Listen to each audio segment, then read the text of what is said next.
Saviez-vous que Donald Trump vient de faire des menaces qui pourraient radicalement changer la relation entre les États-Unis et le Canada? Cette situation escalade rapidement et ce qui semblait être un simple différend politique est sur le point de déclencher une crise internationale. En seulement 48 heures, Trump a attaqué directement le Canada, menaçant de conséquences graves si le pays continue avec ses projets commerciaux avec la Chine. Si vous allez de l'avant avec cet accord, a déclaré Trump, nous vous retirerons le hockey sur glace. Oui, vous avez bien entendu. Le sport national du Canada, quelque chose d'essentiel à son identité, en jeu pour un caprice politique. Mais ce n'est pas tout. Trump a également lancé une menace encore plus forte, des tarifs de 100% sur tout ce que le Canada exporte, sans préavis. Pourquoi? Qu'est-ce qui l'a poussé à attaquer son voisin du Nord de manière aussi extrême? Et ce qui est pire, le Canada, au lieu de céder, répond avec une colère collective jamais vue auparavant. Ce n'est pas simplement un désaccord commercial, c'est la manifestation de quelque chose de beaucoup plus profond. Mais que signifie réellement cette confrontation pour l'économie des deux pays? Et que se passera-t-il après ce choc inattendu? Restez avec nous pour le découvrir. Tout a commencé lorsque Trump, lors d'une intervention publique, a menacé le Canada d'une attaque économique si le pays avançait dans un accord avec la Chine. Si vous allez de l'avant avec cet accord, a déclaré Trump, nous vous retirerons le hockey sur glace. Cette phrase n'est pas un mème. Elle est en vidéo. Elle est enregistrée. Et elle a eu lieu alors qu'il était interrogé sur des accords du Royaume-Uni avec la Chine, mais il a immédiatement détourné l'attention vers le Canada. Ce détail est important parce qu'il montre une priorité, pas une improvisation. Et voici le point clé. Trump avait déjà déclaré auparavant qu'il n'avait aucun problème avec cet accord commercial. Cela constitue une contradiction directe. D'abord les paroles, puis les sanctions. Maintenant, regardez ce qu'il n'a pas dit.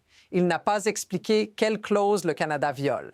Il n'a mentionné aucun traité spécifique. Il n'a pas présenté de processus formel. Il a seulement menacé. Cela change complètement le cadre de l'histoire. Parce que lorsque les règles disparaissent, il ne reste plus que la pression. Et quand la pression devient publique, le message n'est pas seulement destiné au Canada, il est destiné à quiconque regarde. Mais ce n'est là que le premier coup visible. Ce qui est venu après a tout élevé à un autre niveau. La situation ne fait pas que se détériorer, elle s'intensifie de manière surprenante. Ce qui semblait être une simple menace est désormais devenu une tactique d'intimidation militaire. Trump ne se limite pas à l'économie. Maintenant, son administration a lancé un avertissement direct concernant la défense du Canada avec quelque chose qui ressemble à de l'extorsion. Si le Canada n'achète pas les avions de chasse F-35 des États-Unis, la réponse sera claire. Les États-Unis retireront leur soutien à la défense NORAD, un accord clé entre les deux pays. Mais c'est ici que l'histoire prend un tournant encore plus sombre. Au lieu de simplement faire des affaires, Trump envoie des signaux de force. La menace ne se limite pas aux paroles. Imaginez ceci, des jets F-35 volant au-dessus du Canada comme une démonstration claire de contrôle. Qu'est-ce que cela signifie pour un pays qui dépend de cette protection? Le Canada doit maintenant choisir entre céder aux demandes d'un partenaire commercial et s'assurer qu'il ne reste pas complètement vulnérable. La tension a atteint un point critique. Comment le Canada va-t-il répondre? Et plus important encore, que se passera-t-il si le Canada ne cède pas?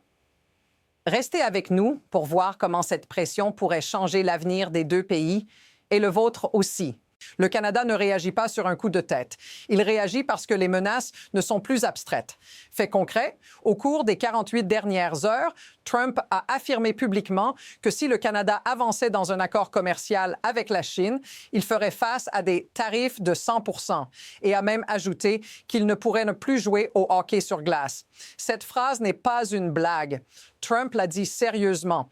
Et ce qui rend cette menace encore plus dangereuse, c'est qu'elle vient juste après qu'il ait dit que l'accord commercial avec la Chine était bien vu par Trump.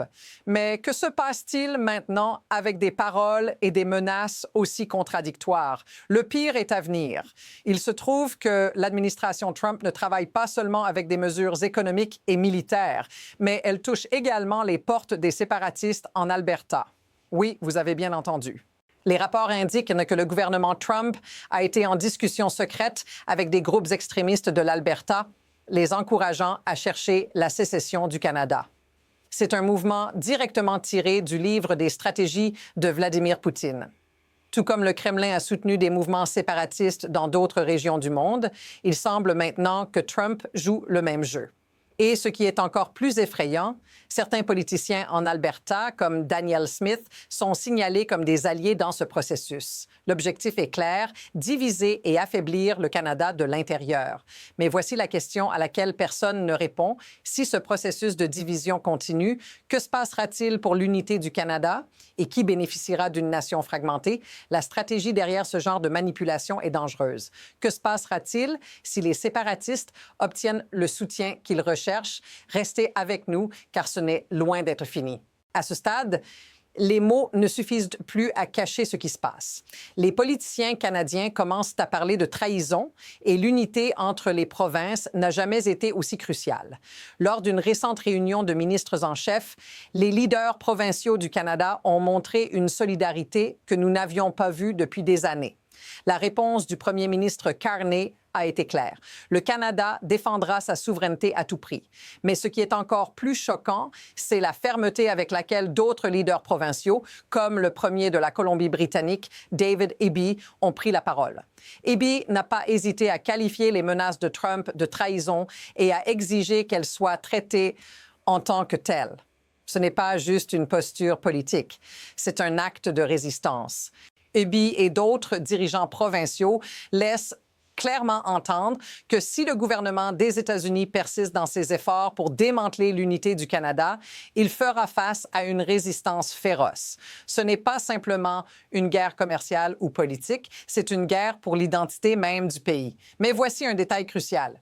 Tous les leaders provinciaux ne sont pas alignés. Tandis que certains parlent d'unité, d'autres, comme la première ministre de l'Alberta, semblent adopter une posture plus ambiguë.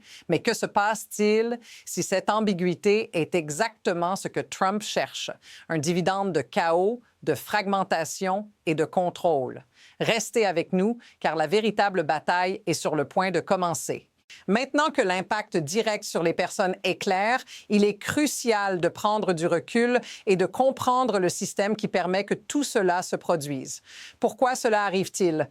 Quelles forces sont en jeu derrière ces menaces et pressions? Tout se résume à un système complexe d'incitation et de pouvoir. La relation entre le Canada et les États-Unis n'est pas simplement une question d'amitié, mais d'interdépendance. Les entreprises, les gouvernements, les institutions sont entrelacées dans un réseau d'accords économiques, politiques et militaires. Trump le sait. Et ce qu'il fait maintenant, c'est jouer avec ces interconnexions. En menaçant avec des tarifs et des manipulations politiques, il utilise ce qu'il a à sa disposition pour exercer une pression. Mais voici où l'histoire devient inquiétante. Ces mouvements ne sont pas juste des tactiques politiques. Ils sont le résultat d'un système où les intérêts personnels l'emportent sur le bien-être des nations et de leurs citoyens. En fin de compte, ce qui se passe est un spectacle où les conséquences sont gérées par quelques-uns, mais subies par beaucoup.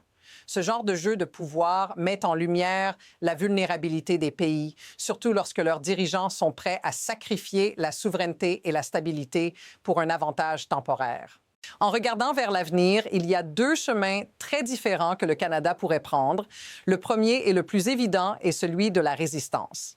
Si le gouvernement canadien décide de rester ferme et de défendre sa souveraineté, il fera probablement face à des sanctions, des représailles commerciales et encore plus de pression de la part des États-Unis.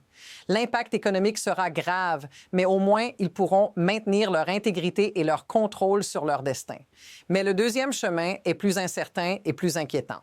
La possibilité que le Canada cède sur certains points peut être par convenance ou par désir d'éviter de plus grands affrontements. Si le Canada commence à compromettre ses principes en faveur d'accords commerciaux ou de sécurité, il pourrait perdre quelque chose de bien plus précieux, son autonomie et sa position sur la scène mondiale. Ce qui est clair, c'est qu'il n'y a pas de sortie facile.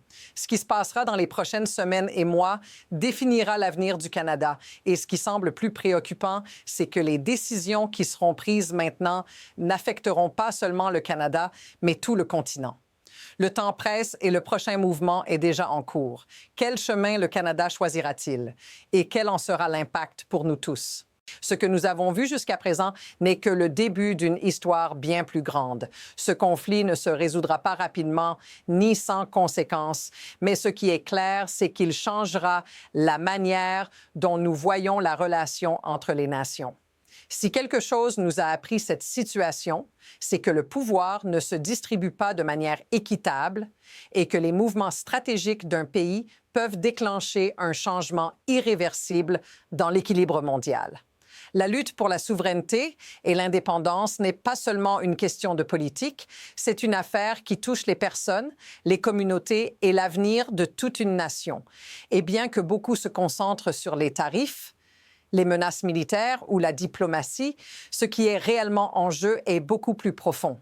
Le contrôle d'une nation sur son propre destin. Ce n'est que le début. Comment le Canada réagira-t-il et qu'est-ce que cela pourrait signifier pour le reste du monde? Si cette histoire vous a surpris, si elle vous a fait réfléchir, n'oubliez pas de nous suivre pour plus d'analyses. Le prochain chapitre pourrait arriver beaucoup plus vite que nous ne l'imaginons.